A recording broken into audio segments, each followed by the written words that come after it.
Senhor presidente, senhores vereadores, eu queria falar aqui sobre uma notícia que saiu no jornal no dia 8 de abril, no estado de São Paulo. Um assunto que parece incrível, né?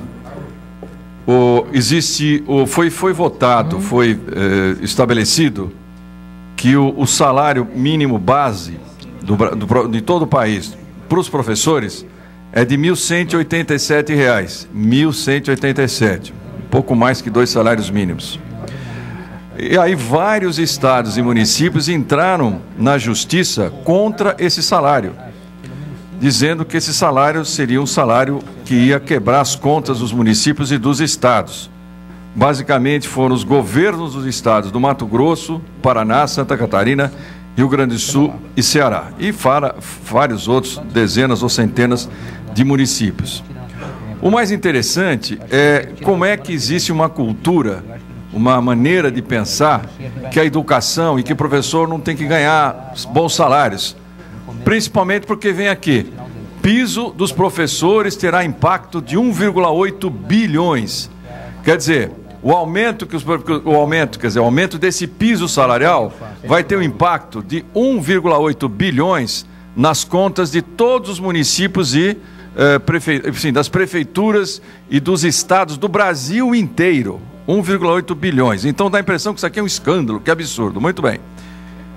Mas ainda tem uma coisa, o pior, diz assim, o pior, né, é que estão querendo que os professores gastem 2/3 do tempo na sala de aula e 1/3 do tempo ele gaste com atividades, com preparação, com a correção de provas, etc. Esse absurdo causará a necessidade, implicará a necessidade de contratar mais 180 mil professores. E com isso, o impacto nas contas vai ser de 5 bilhões de reais, como se fosse, oh meu Deus do céu. Então agora vamos fazer conta aqui. Primeira coisa, só na cidade de São Paulo, não no Brasil inteiro, são arrecadados por volta de 34 bilhões de reais. Só a educação no município de São Paulo, ela tem cerca de 6 ou 7 bilhões, só a educação no município de São Paulo. Então, para a gente ter uma noção, que exagero, que visão que tem o jornalismo, a imprensa e toda a sociedade como um todo, de que gastar um pouquinho assim com a educação é o impacto no orçamento. Isso aqui é ridículo, perto do ganho que tem. Vamos fazer mais uma continha aqui.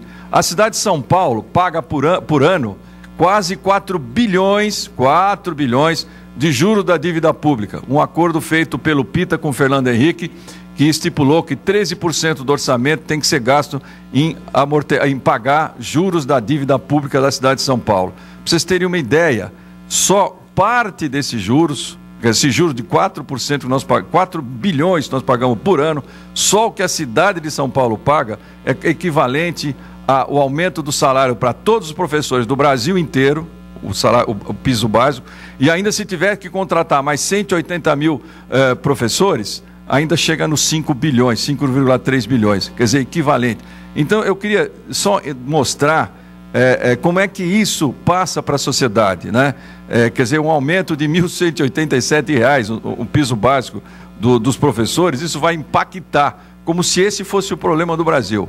Então é importante que as pessoas não tenham noção de valores, a impressão que eu tenho. Fala 1 bilhão e 800, dá a impressão que é o quê? É o orçamento do país? Não, é 7% do que a cidade de São Paulo arrecada, para você ter uma ideia. Então isso aqui mostra uma visão equivocada, não é? Que se coloca como que a educação custa muita coisa. Não custa muita coisa, custa muito pouco no Brasil, aliás, devia ter mais investimento e ninguém devia ficar assustado que o professor tem que ganhar salário.